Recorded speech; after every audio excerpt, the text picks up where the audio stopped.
तो आज के प्रश्नों की शुरुआत करने जा रहे हैं, तो सभी एक बार सबसे पहले आप शेयर कर दें ताकि कोई बालक छूट ना जाए, हमारी मुहिम हर घर तक पहुंचने की सक्सेस हो।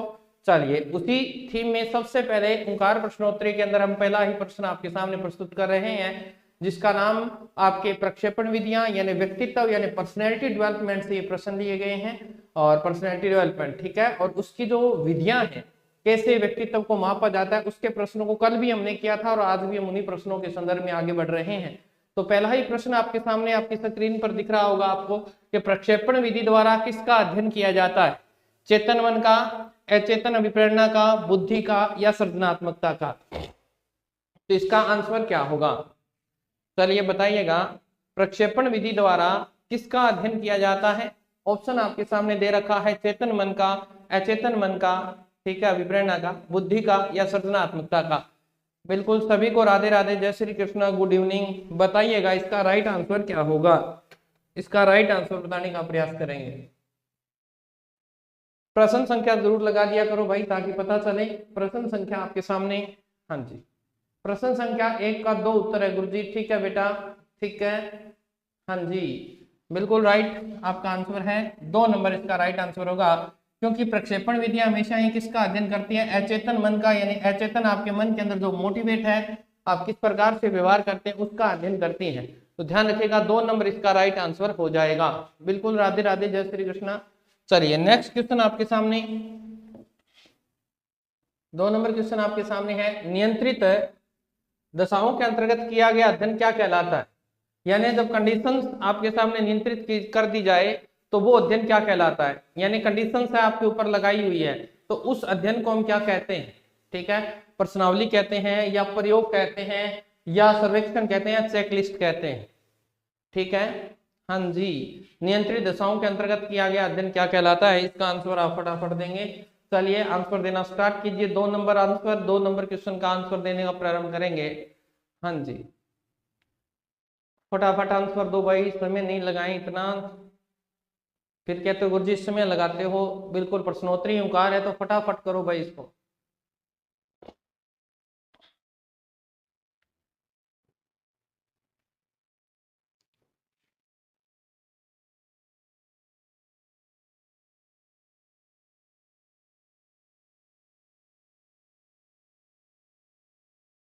चलिए बता देते हैं, प्रश्नावली विधि में बालक स्वतंत्र होता है, ध्यान रखिएगा, नियंत्रित नहीं होता, बालक स्वतंत्र होता है। बालक अपने मन के विचारों को लिख सकता है, ध्यान रखिएगा, स्वतंत्र है और चेतन मन से क्या करता है, कार्य करता है। तो ये प्रश्न, तो ये इसका उत्तर हो नहीं सकता, ठीक है जी। प्रयोगात्मक, बिल्कुल प्रयोगात्मक विधि की बात करें तो इस प्रयोगात्मक मनोविज्ञान के जनक विलियम वुंट को कहा जाता है। और प्रयोगात्मक में क्या होता है, पहले से दशाएं और आपकी जो स्थिति है वो क्या कर दी जाती है, निर्धारित कर दी जाती है। आपको उसी स्थिति और उसी समय के अंदर आपको सब कुछ करना होता है, बिल्कुल नियंत्रित सब कुछ इसी के अंदर होता है, कंट्रोल्ड जिसे बोलते हैं, कंट्रोल सब कुछ इसी के अंदर किया जाता है। सर्वेक्षण में ध्यान रखें, सर्वेक्षण में जब हम सर्वेक्षण करते हैं तो इसमें बड़ा मेजर मिस्टेकों का ध्यान रखा जाता है। इसमें व्यक्ति अपनी अंतर्दृष्टि का सबसे ज्यादा प्रयोग करता है, तो नियंत्रित दशाएं नहीं, अंतर्दृष्टि का सबसे ज्यादा प्रयोग होगा। और उसके बाद में चेकलिस्ट, तो अलग चेकलिस्ट में तो कुछ भी लिखा जाए, उसके बाद में व्यक्ति अपना व्यूज देता है। उस बालक का उस समय पता नहीं क्या मानसिकता थी, परंतु प्रयोगात्मक में ये प्रश्न आपसे पूछा गया, नियंत्रित दशाओं के अध्ययन की बात कर रहा है, तो इसका 2 नंबर राइट आंसर होगा। प्रयोगात्मक जो विधि है उसके अंतर नियंत्रित दशाएं होती है, बालक उन्हीं दशाओं के अंतर्गत रहकर आपको अध्ययन करना होता है, तो इसका 2 नंबर बिल्कुल राइट आंसर हुआ। श्योर नहीं है इसमें, कोई बात नहीं, श्योर नहीं हो तो चलिए 3 नंबर क्वेश्चन देखें, सामूहिक अचेतन का संप्रत्यय किसने दिया है, सामूहिक अचेतन का संप्रत्यय किसने दिया है, बताइएगा। सामूहिक अचेतन का संप्रत्यय किसने, संप्रत्यय की बात करें तो ऐसे शब्दों को थोड़ा सा अंग्रेजी याद कर लिया करो, कंसेप्ट बोलते हैं, यानी विचार बोलते हैं, याद ध्यान रखिएगा, इनको विचार बोलते हैं। सामूहिक तो आप जानेंगे ग्रुप, ठीक है। अचेतन का संप्रत्यय किसने दिया है, तो ये प्रश्न आपसे पूछना चाह रहा है, फ्राइड ने दिया है, एडलर ने दिया है, युंग ने दिया या हॉर्नी ने दिया है, कोई बात नहीं, गलत हो गया तो चलिए बताइएगा इसका राइट आंसर क्या होगा। 3 नंबर का राइट आंसर आना शुरू हो गए हैं, ठीक है जी, 3 नंबर के बढ़िया आंसर आ रहे हैं, हाँ जी, 3 नंबर के आंसर आप सभी दे रहे हो, मैं देख रहा हूं आपके कमेंट। भागवती चारण, बिल्कुल ठीक है बेटा, आपका 3 नंबर का उत्तर भी 3 नंबर होगा, युंग या जुंग, ठीक है, इन्होंने सामूहिक अचेतन का संप्रत्यय दिया है। ध्यान रखिएगा, युंग और इसने इंट्रोवर्ट और एक्सट्रोवर्ट नाम से दो व्यक्तित्व वर्गीकरण भी किए थे मनोवैज्ञानिक गुणों के आधार पे, तो इसका सर्वमान्य वर्गीकरण माना जाता है। बाद में कुछ विद्वान कहते हैं कि तीसरा भी बता दिया था उभय मुखी, तो वहां थोड़ा संशय है, परंतु ध्यान रखिएगा आपको युंग का अगर वर्गीकरण पूछे तो आपको 2 ही करना है, अगर 2 ऑप्शन में नहीं है तो फिर 3 कर सकते हो आप। ठीक है, तो सामूहिक अचेतन का संप्रत्यय देना किसने दिया था? युंग ने दिया था। ठीक है बेटा, चलिए नेक्स्ट क्वेश्चन आपके सामने 4 नंबर क्वेश्चन है, वह परीक्षण जिसमें बच्चे को प्रारंभिक बिंदु से लेकर अंतिम बिंदु तक सही रास्ता खोजना होता है क्या कहलाता है? बहुत ही इजी सा क्वेश्चन है, ये आप बचपन से करते आए हैं। हाँ जी, ठीक है, इस प्रश्न का आंसर क्या होगा? इजी सा प्रश्न है, ये बचपन से आप इस प्रश्न को करते आए हैं। आज अगर गलत कर दोगे तो देखो भाई आपकी विवेक पे निर्भर करता ही है, कोई बात नहीं। वह परीक्षण इसमें बच्चे को प्रारंभ बिंदु से लेकर अंतिम बिंदु तक रास्ता खोजना होता है क्या कहलाता है? ठीक है जी, बिल्कुल आपका टी भूल भुलैया परीक्षण बोलते हैं इसको, इस तरह का होता है। ठीक है, इस तरह की इसमें भूल भुलैया बनाई जाती है। ठीक है, इस तरह का ये परीक्षण होता है, ध्यान होगा आपने। और यहाँ पर एक बच्चे को खड़ा कर देते हैं, ठीक है, और यहाँ कुछ खाने की वस्तुएं रख देते हैं, बर्गर वगैरह। ठीक है, तो इस बच्चे को इस तक पहुंचना होता है, इस तरह का ये परीक्षण आपको याद होगा, इस तरह का आपने खेला होगा। तो इसमें बच्चा क्या करता है, इस पहले बिंदु से होकर ऐसे यहाँ तक है पहुंचने का वो प्रयास करता है। तो ये आपका कौन सा है? भूल भुलैया परीक्षण इसको बोलते हैं, टी भूल भुलैया परीक्षण है। ये अशाब्दिक परीक्षण है, इसमें बालक अपनी मानसिकता का प्रयोग करते हुए जल्द से जल्द यहाँ पहुंचने का प्रयास करता है। तो ये भी थोड़ा ध्यान रखा करो कि अशाब्दिक और शाब्दिक कौन सा है। शाब्दिक में तो बोलना होता है। ठीक है जी, निम्न में से कौन सी प्रेक्षण विधि में प्रेक्षणकर्ता प्रेषित व्यक्तियों के समूह का सदस्य बन जाता है? ठीक है, कहता है निम्न में से कौन सी प्रेक्षण विधि है जिसमें प्रेक्षणकर्ता यानी आप कुछ जांच कर रहे हैं और प्रेषित व्यक्ति का समूह बन जाएगा, यानी जिस व्यक्ति की आप जांच कर रहे हो उसके साथ आप ग्रुप में शामिल हो जाओगे। तो इसकी कौन सी विधि है? प्रतिभागी है, नियंत्रित है, अप्रतिभागी है, या अनियंत्रित है? हाँ जी, बताइएगा बताइएगा इसका राइट आंसर क्या होगा? 5 नंबर का फटाफट आंसर देंगे सभी, 5 नंबर। तो समझा मैंने दिया है, इस विधि में देखो प्रेक्षण विधि का अर्थ है थोपा जाएगा, और प्रेक्षण करता जो जांच कर रहा है वो उसी व्यक्ति के साथ घुल मिल जाएगा। हाँ जी, तो 5 का क्या आंसर होगा? तो ध्यान रखिए, देखो प्रेक्षण, आप मेरी जांच कर रहे हो तो आप मेरे साथ इंक्लूड हो जाओगे। जैसे मुझे किसी मजदूर की फीलिंग्स को जानना है कि मजदूर किस प्रकार का फील करते हैं, तो मुझे खुद मजदूर बनकर इनके साथ काम करना पड़ेगा।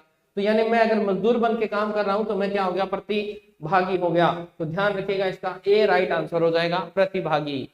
ठीक है, प्रतिभागी बिल्कुल राइट आंसर है भाई सभी का, बहुत बढ़िया। नेक्स्ट क्वेश्चन देखें 6 नंबर, दूसरों के अनुभव किए हुए संवेग को महसूस करने की योग्यता क्या कहलाती है? दूसरों के अनुभव किए गए संवेग को महसूस करने की योग्यता क्या कहलाती है? अब ये प्रश्न अगर आपकी थोड़ी बहुत भी हिंदी सही है तो भी आप इसको सही कर दोगे, है ना। तो देख लेते हैं, दूसरों का अनुभव यानी मेरे को कोई वस्तु का अनुभव है कि ये चीज करने से ये होता है, ठीक है, ये चीज करने से ये होता है, और उस समय को आप क्या कर रहे हो? खुद महसूस कर रहे हो कि हाँ ऐसा होता है। और ये उदाहरण मैंने आपको ऑफलाइन में दिया था कि अगर हमारा घर का जो किवाड़ होता है ना, उसके बीच में उंगली आ जाती है, तो उस उंगली को वही व्यक्ति जिसकी उंगली आई है वो फील कर सकता है, वो बता सकता है कि वास्तव में ये कैसी अनुभूति थी। परंतु आप दूर से फील कर रहे हो तो आप इतना ही कह सकते हो कि बहुत ज्यादा दर्द होता होगा। नहीं भाई साहब, सींग के निकल जाती है। ठीक है, कुआड़ा बीच में आंगड़ी आ जाए नहीं तो सींग कट जाए भाई जी, आंख में पानी आ जाए, वो बता क्या एक्सप्लेन बढ़िया तरीका गुण करे जिका पर भी टेढ़ी है, जिसने उसको अनुभव किया है। तो उस अनुभव को अगर आप खुद महसूस करें तो वो क्या कहलाएगा? दूसरे के अनुभव को महसूस करना, यानी परा अनुभूति होगा। यानी दूसरा पर मीन्स क्या होता है? दूसरा। ये देखो पर मीन्स दूसरा, यानी परदादा कहते हैं ना, दूसरा दादा, ऐसे। तो ध्यान रखना, पर का अर्थ होता है दूसरे की अनुभूति को खुद फील कर रहे हो, मतलब क्या कहलाएगी? पर अनुभूति कहलाएगी। ठीक है, तो इसका राइट आंसर आपके सामने है। 7 नंबर है, अंतःस्रावी ग्रंथियों व्यक्तित्व को प्रभावित करने वाली किस कारक है? अंतःस्रावी ग्रंथियों का व्यक्तित्व को प्रभावित करने वाला कौन सा कारक है इनमें से?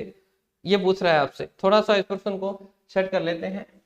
अंतःस्रावी ग्रंथियों को व्यक्तित्व को प्रभावित करने वाला कौन सा कारक है, ये पूछ लेते हैं, कौन सा कारक है। ठीक है, सामाजिक है, सांस्कृतिक है, आनुवंशिक है, या सभी है, ये पूछ रहा है। अंतःस्रावी ग्रंथियां जो होती हैं आपकी, उनको प्रभावित करने वाला इनमें से कौन सा कारक है। 7 नंबर का आंसर बताइएगा, बिल्कुल 7 नंबर का आंसर, कोई बात नहीं। हाँ जी, 7 नंबर का आंसर बताइएगा।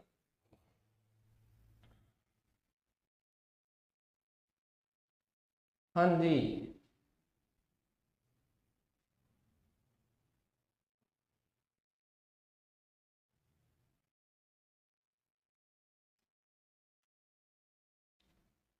बिल्कुल राइट आंसर है आनुवांशिकता। बिल्कुल, आनुवांशिकता जो होती है वो आपके अंतःस्रावी ग्रंथियों से क्या होती है, प्रभावित।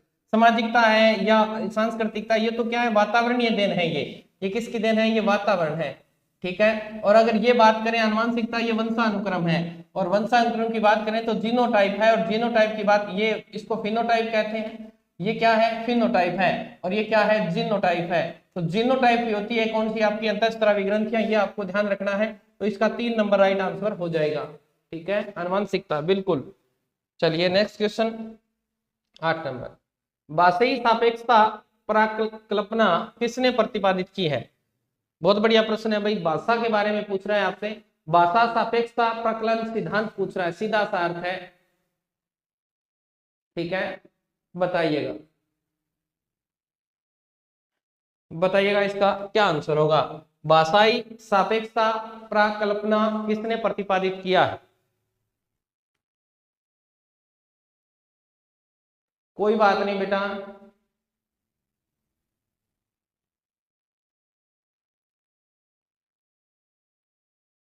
8 नंबर का आंसर देंगे सभी, और बड़ा मजेदार क्वेश्चन है ये। हाँ, बड़ा मजेदार क्वेश्चन है, क्योंकि सभी एक दूसरे की क्या कर रहे हो, नकल कर रहे हो। तो ये प्रश्न आपका हो जाएगा गलत, ये प्रश्न होगा गलत। चले देख लेते हैं, जीन प्याजे ने क्या दिया था। जीन प्याजे ने संज्ञानात्मक विकास का सिद्धांत दिया था। कौन सा दिया है, संज्ञानात्मक विकास का सिद्धांत। ये भाषा का पूछ रहा है। जीन प्याजे ने भाषा पर भी बोला है, क्या बोला है, जीन प्याजे कहता है पहले क्या आते हैं, विचार आते हैं, और भाषा क्या आती है, बाद में आती है, भाषा बाद में आती है। ये बात किसने बोली है, जीन प्याजे ने बोली है। ठीक है जी, यूंग ने भाषा पर कोई विचार ही नहीं दिया है, तो ये तो भाषा का हो गया गलत। फिर वाइगोत्स्की की बात करें तो वाइगोत्स्की ने सांस्कृतिक सामाजिक सिद्धांत दिया है, इस विकास की बात की है सामाजिक और सांस्कृतिक की, परंतु इन्होंने भाषा पर भी विचार दिया। इन्होंने कहा कि भाषा पहले आती है और विचार बाद में आते हैं, तो दोनों में मतभेद रहा है, तो ये इनका भी सिद्धांत नहीं है। ठीक है, ये गलत हो गया, ये हो गया, तो फिर एक ही बचा कौन सा, वहार पर। ये ध्यान रखिएगा, भाषाई सापेक्षता प्राकल्पन सिद्धांत किसने दिया है, डी इसका राइट आंसर होगा। ठीक है, और वैसे अगर पूछ ले भाषाई भाषाई विकास का सिद्धांत किसने दिया है, तो ये थोड़ा सा ध्यान रखना, भाषाई विकास का सिद्धांत किसने दिया है। भाषाई विकास का सिद्धांत देने वाले थे चोमस्की, तो ये भी आपको थोड़ा ध्यान रखना है। चोमस्की ने दिया, और चोमस्की ने एक आपका बताया था लैंग्वेज एक्जिबिशन डिवाइस, एलएडी की धारणा भी दी थी। इन्होंने कहा था कि बालक को भाषा सिखाने की आवश्यकता नहीं, क्योंकि बालक जब जन्म लेता है तो उसके साथ एक ऑटोमेटिक यंत्र उसके अंदर होता है, कौन सी, लैंग्वेज एक्जिबिशन डिवाइस। ये अपने आप भाषा को सीख जाएगा। बालक सबसे पहले स्वरों को सीखता है, फिर व्यंजनों को धीरे धीरे शब्द से वाक्य बनाना सीख जाता है। ये बात किसने कही थी, ये बात चोमस्की ने कही थी। तो ये आपकी एलएडी वाला प्रश्न भी आपसे पूछा गया है। ठीक है, हाँ जी। चलिए नेक्स्ट क्वेश्चन, 9 नंबर। नवजात के स्वास्थ्य को जांचने के लिए प्रयोग में ली जाने वाली कौन सी स्केल है। नवजात शिशु के, ये प्रश्न आया हुआ है, तो हमने ये प्रश्न सोचा कि अब की बार इसको शामिल कर लेते हैं। ये प्रश्न आपका आया हुआ है, तो थोड़ा सा भाई इसको आराम से कीजिएगा। हाँ जी, बताइएगा, नवजात के यानी को बालक जन्म ले रहा है, तो उसके स्वास्थ्य को जांचने के लिए कौन सी जांच है, इसमें कौन सा स्केल है जिसकी वजह से वो जाना जाता है। ठीक है,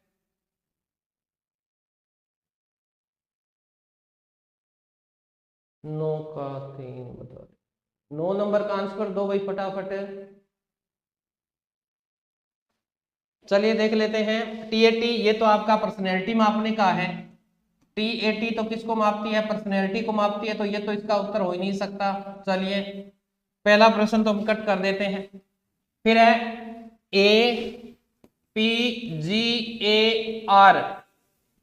APGAR स्केल, ठीक है। तो इसमें बालक को जब मापा जाता है तो ध्यान रखिएगा APGAR से ही नापा जाता है। इसके स्वास्थ्य बालक का जन्म लेते ही हृदय की गति सही है, वजन सही है, फेफड़े सही काम कर रहे हैं, इस तरह की जांच होती है, उसे हम क्या नाम देते हैं? APGAR। तो ये आपको थोड़ा सा ध्यान रखना है, APGAR। तो याद रह जाएगा इतना, ये आपको 2 नंबर इसका राइट आंसर है, हो जाएगा। इसका 2 नंबर राइट आंसर है। WIST स्केल है नहीं, और TST ये तो ऐसे बनाया हुआ ऑप्शन है, तो इसका 2 नंबर राइट आंसर है भाई, इसका 2 नंबर राइट आंसर हो जाएगा। प्रश्न संख्या 10 आपके सामने आ रही है। पूर्णतः प्रकार्यशील व्यक्ति का संप्रत्यय किसने दिया है? पूर्णतः प्रकार्यशील व्यक्ति का संप्रत्यय किसने दिया है? कार्ल रोजर्स ने दिया है, सिगमंड फ्राइड ने दिया है, फ्रांसिस गाल्टन ने दिया, या आप पाउलो ने दिया है? चलिए 10 नंबर का आंसर आप बताएंगे, बताइएगा। पूर्णतः प्रकार्यशील व्यक्ति का संप्रत्यय शब्द किसने दिया है? ध्यान रखिएगा, मानवतावादी सिद्धांत की बात कर रहे हैं, ठीक है। मानवतावादी सिद्धांत का अर्थ है कि वही व्यक्ति जिंदा है जो कार्य में क्या है? लगनशील है। तो ये विचार देने वाले कौन थे? रोज आपको क्या करना पड़ता है? काम करना पड़ता है। गुरुजी ऐसे याद रखा करो इसको, रोज आपको क्या करना पड़ता है? काम करना पड़ता है। तो ये लो, पहला ही ऑप्शन इसका सही हो जाएगा, कार्ल रोजर। सिगमंड फ्राइड ने मनोविश्लेषणवाद दिया है, फ्रांसिस गाल्टन ने आपकी व्यक्तिगत मनोविज्ञान का अध्ययन किया था। ध्यान रखिएगा, आनुवंशिकता की बात करें तो इन्हें सुजनन शास्त्र का ज्ञाता भी बोला जाता है, सुजनन शास्त्र का जनक भी बोला जाता है, यानी आनुवंशिकता पर काम करने वाले विद्वानों में थे। पावलो का आपको पता है, इन्होंने कौन सा दिया था? CR थ्योरी दी थी, कंडीशनल रिस्पांस थ्योरी दी थी, ठीक है। तो अनुबंधन का सिद्धांत देने में इनका हाथ था। तो ध्यान रखिए, कार्ल रोजर्स से ऐसे याद रखें, रोज आपको क्या करना है? हाँ जी, मानवतावादी, बिल्कुल कार्ल रोजर्स आपको थोड़ा सा ध्यान रखना है। चलिएगा नेक्स्ट क्वेश्चन 11 नंबर। हेनरी ए मुरे और क्रिस्टियाना डी मॉर्गन, बस ज्यादा कुछ नहीं, ध्यान रखना अपने को 2 नाम जानते हैं अपन, एक तो मॉर्गन और मुरे द्वारा कौन सा परीक्षण निर्मित किया गया है, बस इतना ध्यान रखना है। वो पूरा नाम देकर आपको उलझाने का प्रयास कर रहा है, ठीक है। मॉर्गन और मुरे, ये आपको उलझाने का प्रयास किया, तो इसमें 2 नाम पकड़ लो, मुरे और मॉर्गन। आपको बताया था 1935 में इन्होंने एक टेस्ट का निर्माण किया जिसमें इन्होंने 30+1 कार्ड लिए थे। मॉर्गन 1938 में इनसे जुड़ते हैं और एक कार्ड हटा देते हैं, कौन सा? 10वां कार्ड हटा देते हैं, तो इनके कार्डों की संख्या हो गई 29+1, और प्रयोग के समय 19+1 कार्ड का प्रयोग किया जाता है। 14 वर्ष से अधिक बालकों के लिए उपयोगी है, तो कौन सा है इनमें से? वो आपको बताना है। 11 का कौन सा है? बिल्कुल सही उत्तर दे रहे हो, यह है थेमेटिक अपीरसेप्शन टेस्ट, ठीक है, TAT कथानक है। और मैंने बताया था थेमेटिक शब्द का अर्थ होता है प्रसंग से संबंधित, ठीक है, और अपीरसेप्शन का मतलब संप्रत्यय और परीक्षण आपके सामने आ गया। तो ध्यान रखिएगा, यहाँ वाक्य पूर्ति परीक्षण की बात हो रही है, SCT की बात हो रही है, सेंटेंस कंप्लीट टेस्ट पाइन व टेंडलर ने दिया है। 16 व्यक्तित्व आयाम आपका केटल ने दिया है, ठीक है, 16 PF नाम की प्रश्नावली, और ये आपका मॉर्गन और मुरे ने दिया है। और चित्रकुंठा परीक्षण आपका बताया था रोजेनविंग ने दिया है, रोजेनविंग ने दिया है, ठीक है। और इसमें क्या होता है? इसमें 24 कार्ड होते हैं, ध्यान रखिएगा, इसमें 24 कार्ड होते हैं, और प्रत्येक कार्ड पर 2 व्यक्तियों के चित्र बने होते हैं, और उनमें एक व्यक्ति निराशा झलकती है, उस निराश व्यक्ति को आपको प्रतिक्रिया लिखने को कहा जाता है कि आप उस समय वहां होते तो आप क्या फील करते। तो ध्यान रखिएगा, चित्रकुंठा परीक्षण किसका है? रोजेनविंग का है, और इसमें 24 कार्ड होते हैं। चलिए नेक्स्ट प्रश्न अपन लेकर आ रहे हैं 12 नंबर। व्यवसाय चयन में व्यक्तिगत भिन्नताओं को निम्न द्वारा समझाया जाता है। व्यवसाय चयन में व्यक्तिगत भिन्नताओं को निम्न द्वारा समझाया जाता है। संज्ञानात्मक योग्यताओं में अंतर, स्वभावगत परिवर्तियां और सांस्कृतिक पृष्ठभूमि में अंतर, और अभिक्षमता में अंतर। तो आपसे पूछ रहा है व्यवसाय के अंदर, ठीक है। तो यहां से अगर थोड़ा सा भी दिमाग लगा लोगे तो इसका उत्तर आप सही कर दोगे, ठीक है। तो व्यवसाय चयन का मतलब प्रत्येक क्षेत्र में व्यक्ति की अलग अलग रुचियां होती हैं। अगर आप ये देखें तो 10वीं तक हम सेम ही पढ़े थे, 10वीं के बाद कोई मेडिकल में गया, कोई नॉन मेडिकल में, कोई कॉमर्स में गया, कोई आर्ट में चला गया, इस तरह से याद होगा आपको। तो ये कह रहा है कि प्रत्येक व्यक्ति की अलग अलग क्या होती है? संज्ञानात्मक योग्यताओं में अंतर होता है, स्वभावगत प्रवृत्तियां होती है, सांस्कृतिक पृष्ठभूमि में अंतर होता है, या अभिक्षमता में अंतर होता है, ठीक है। बताइएगा। बागेश्वर बालाजी, जय श्री राम, बिल्कुल भी जय श्री राम। बागेश्वर बालाधाम से भी हमें देख रहे हैं तो आपका बहुत बहुत आभार। हाँ जी,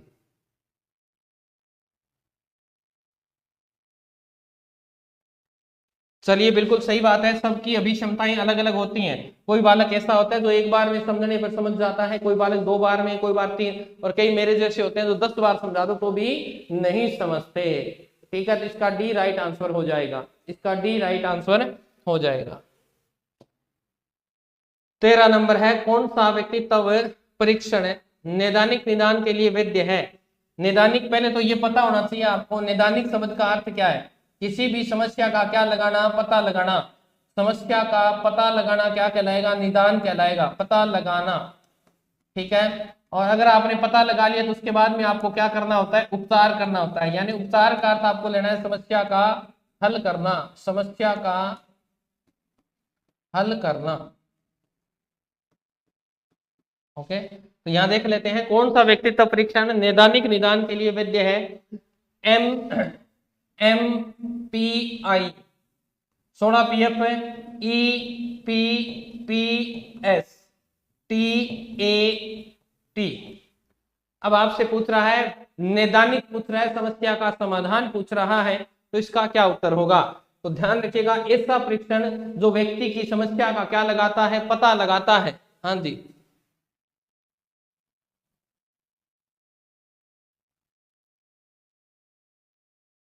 बताइएगा 13 नंबर का राइट आंसर क्या होगा?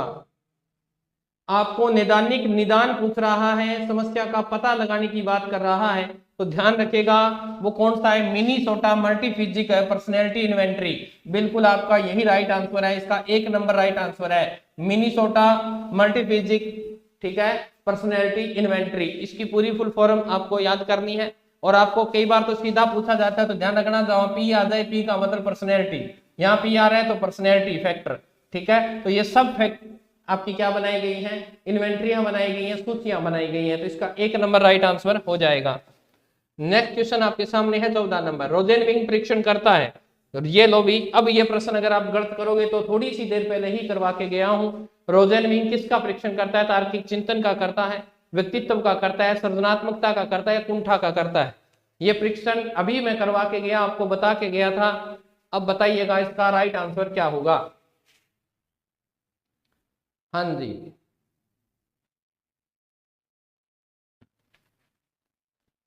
रोजेनविंग किसका परीक्षण करता है, ये पूछ रहा है आपसे।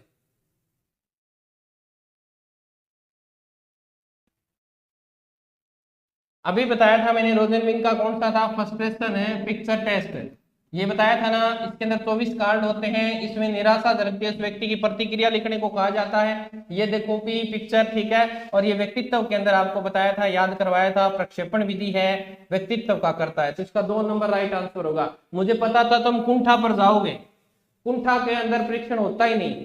कुंठा तो एक क्या है? मानसिक बीमारी है, इसका परीक्षण नहीं होता, व्यक्तित्व का परीक्षण होता है, तो ये बात ध्यान रखेंगे।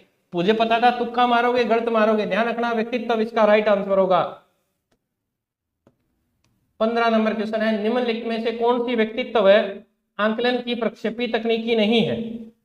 चलिए बताइएगा। शब्द शास्त्रीय परीक्षण, वाक्य पूर्ति परीक्षण, बालक अंतर्बोध परीक्षण या मिनीसोटा बहुस्तरीय व्यक्तित्व अनुसूची। तो आपको ये पूछ रहा है प्रक्षेपित तकनीकी पूछ रहा है। और अभी प्रक्षेपित तकनीकी की बात करें तो मैंने कल बताया था आपको, सबसे पहले IBT इंक ब्लोट टेस्ट, उसके बाद में TAT थीमेटिक अपेरसेप्शन टेस्ट, फिर CAT यानी चिल्ड्रन अपेरसेप्शन टेस्ट, फिर था SCT सेंटेंस कंप्लीट टेस्ट, फिर था फ्री वर्ड एसोसिएशन है टेस्ट, और उसके बाद में था FPT टेस्ट, और उसके बाद में था गेम एंड ड्रामा मेथड। ठीक है, तो अब यहाँ देख लेते हैं। शब्द शास्त्रीय परीक्षण बिल्कुल है प्रक्षेपी विधियों में, वाक्य पूर्ति परीक्षण ये रहा, सेंटेंस कंप्लीट टेस्ट भी है, और फिर है बालक अंतर्बोधन परीक्षण CAT भी है। तो यानी 3 तो है, नहीं पूछ रहा है तो ये नहीं है, ये तो क्या है? अनुसूची है, इन्वेंट्री है।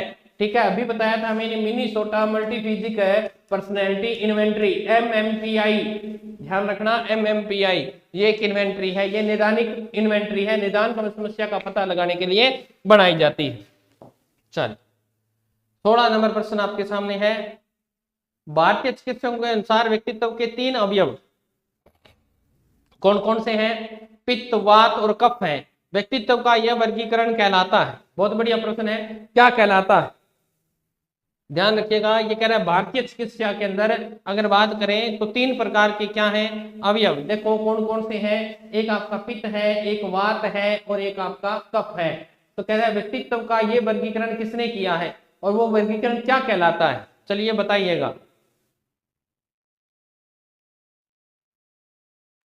बताइएगा। तो ध्यान रखिएगा, ये जो वर्गीकरण होता है वो कौन सा होता है, शील गुण वर्गीकरण होता है।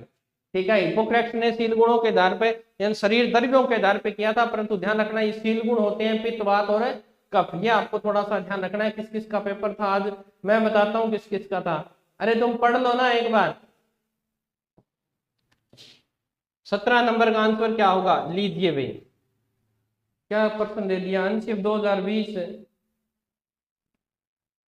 अच्छा पूरा नहीं लिखा गया। एनसीएफ 2020 में कुल कितने अध्याय, कुल कितने अध्याय हैं, या अध्याय की जगह प्रकरण लिख सकता है, तो ये लीजिए बताइएगा, एनसीएफ 2020 में कुल कितने अध्याय हैं बताइएगा, कुल कितने अध्याय हैं?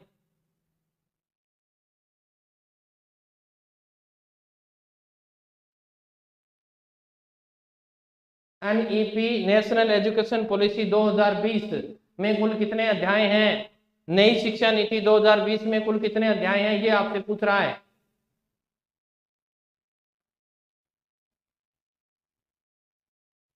तुक्के मारने होंगे शुरू, कोई बात नहीं, ध्यान रखना इसमें 4 हैं। कितने हैं? 4 हैं, 4 इसका राइट आंसर है। नेशनल एजुकेशन पॉलिसी 2020 पर बल दिया गया है, किस पे बल दिया गया है? बुनियादी साक्षरता एवं संख्या ज्ञान पर, ड्रॉप आउट बच्चों की संख्या कम करना, सभी स्तर पर शिक्षा की सार्वभौमिक पहुंच सुनिश्चित करना, या ये सभी। प्रश्न तो बहुत गजब का दिया है, अगर ऑप्शन आप पकड़ गए फिर तो इसका सही उत्तर कर दोगे, बाकी आपसे ये मेरे हिसाब से ये प्रश्न नहीं होगा। हाँ जी ठीक है, ऑप्शन अगर पकड़ गए तो सही कर दोगे, क्योंकि मुझे मेरा उद्देश्य सिर्फ आपको ये डराना नहीं है, ये आपको याद करवाना है। अगर मैं ऐसा कहूंगा तो आप प्रश्न को गौर से पढ़ोगे, ठीक है ना, तो गौर से आराम से पढ़िएगा इस प्रश्न को। हाँ, पहले ये सभी करने से पहले इनको अच्छी तरह से पढ़ लीजिएगा, फिर उसके बाद में ये सभी वाला ऑप्शन करेंगे, ठीक है।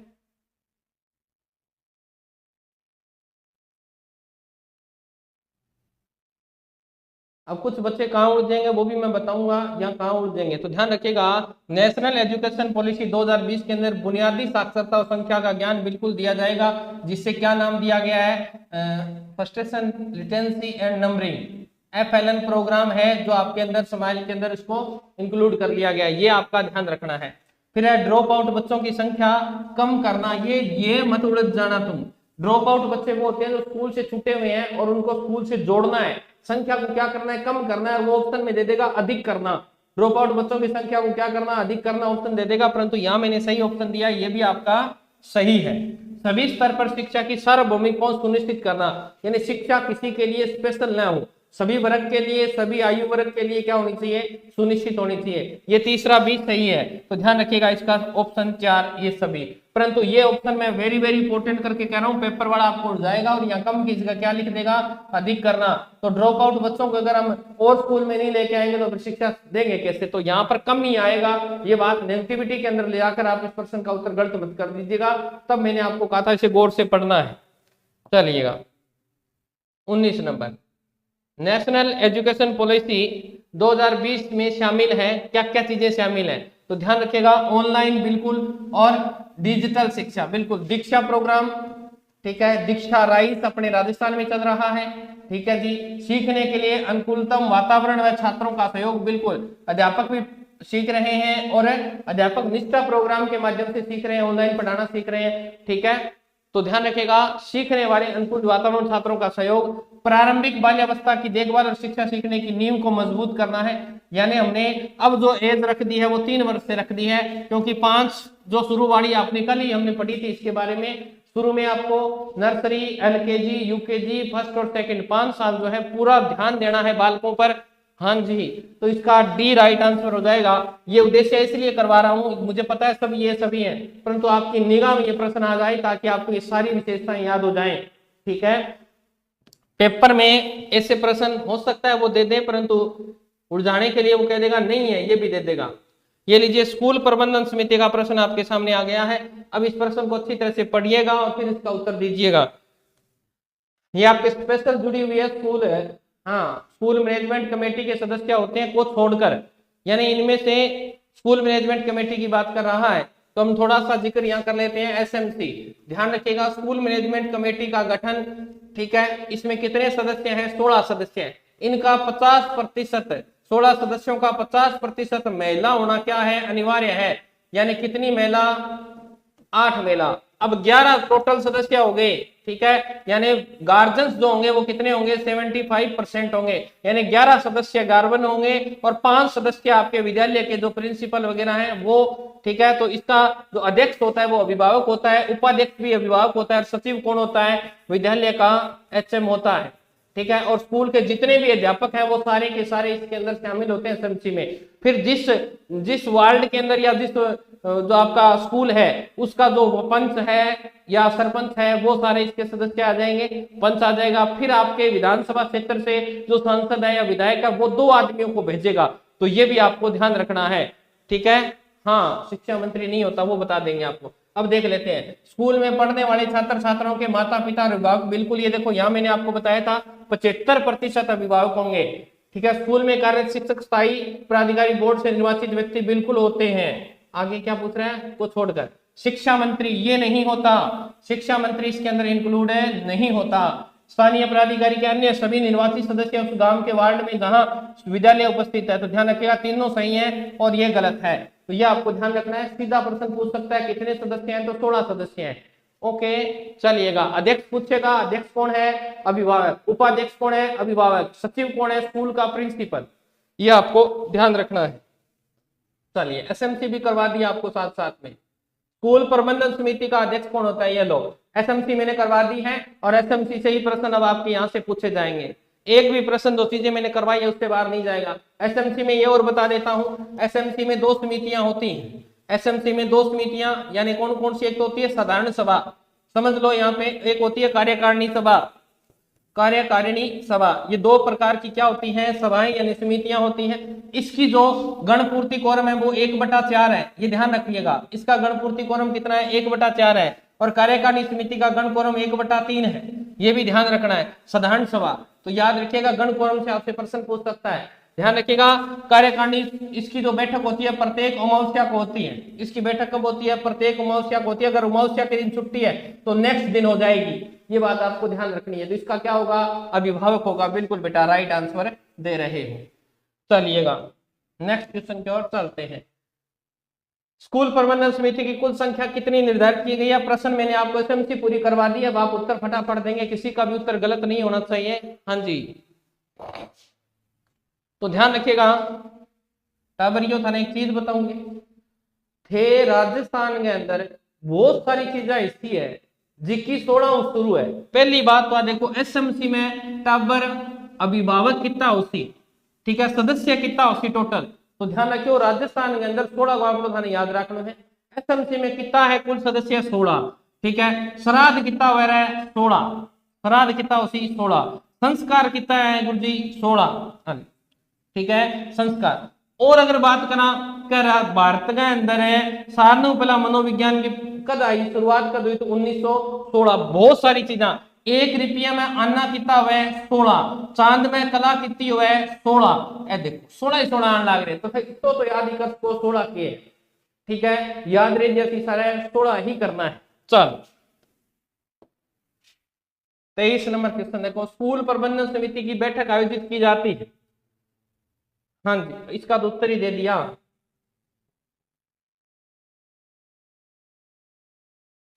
तो बता के गया था, स्कूल प्रबंधन समिति की जो बैठक होती है, एसएमसी की जो बैठक होती है, अमावस्या को होती है। अमावस्या को क्यों होती है वो बता देता हूँ, इसका उत्तर तो आपने देख ही लिया। अमावस्या को क्यों होती है? क्योंकि देखो, अमावस्या के दिन जो कर्मकार जो लोग हैं, मजदूरी जो लोग करते हैं, वो लोग, उन लोगों की होती है छुट्टी, क्योंकि विश्वकर्मा डे मनाया जाता है। इस दिन कोई भी मिस्त्री है, कोई मजदूर है, वो क्या करता है? काम पर नहीं जाता, घर पे रहता है। तो फिर वो घर पे रहता है तो फिर वो स्कूल में जा सकता है। क्योंकि कर्मकारों को छुट्टी नहीं तो स्कूल में जा नहीं पाते। तो अमावस्या का दिन इसलिए निर्धारित किया गया है कि उस दिन मजदूर जो वर्ग है वो छुट्टी मनाता है, उसी दिन वो स्कूल में जाकर अपने बच्चों की जितनी भी रिपोर्ट है वो उसकी जांच कर सकता है। तो ये आपको थोड़ा सा ध्यान रखना है, ठीक है। 24 नंबर, स्कूल प्रबंधन समिति की बैठक कार्यकारिणी समिति की गणपूर्ति आवश्यक है। ये लीजिए, ये प्रश्न आ गया। ये मैं आपसे कह रहा था आपको ये गणपूर्ति कोरम की पूछेगा, जरूर पूछेगा। और यहाँ देख लो क्या पूछा है, कार्यकारिणी समिति की पूछ रहा है। ध्यान रखिएगा, गणपूर्ति कोरम का एक प्रश्न आपसे जरूर पूछा जाएगा। अब ये आप ध्यान रखेंगे,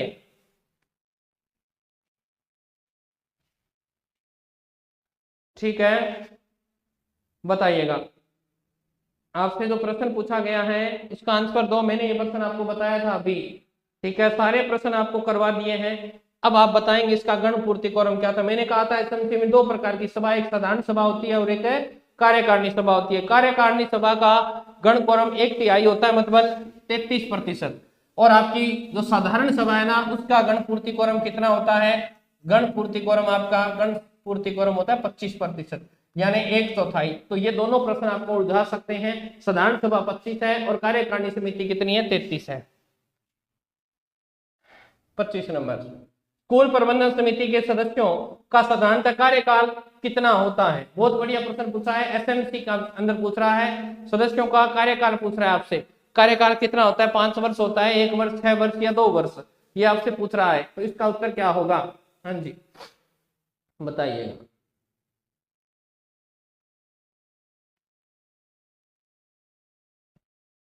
पच्चीस नंबर का उत्तर आप बताएंगे। इतने में मैं आपको बता देता हूँ, SMDC school management development committee, इसका थोड़ा सा ध्यान रखना।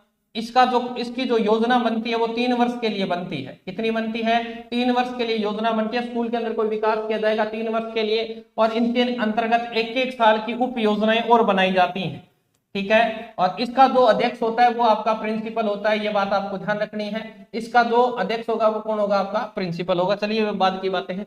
चलिए यहाँ से आपका प्रश्न उत्तर आ गया होगा, बिल्कुल। इनका जो होता है वो कितना होता है, समय काल, साधारण कार्यकाल जो होता है वो 2 वर्ष होता है।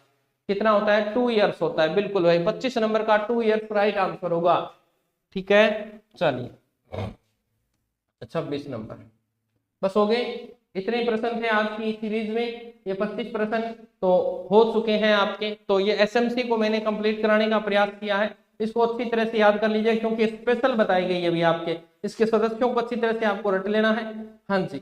तो कल के बिंदु बता देते हैं आपके, कल आपको क्या क्या चीजें तैयार करनी है। कल आप इंटेलिजेंस के क्वेश्चनों के लिए तैयार रहेंगे, ठीक है।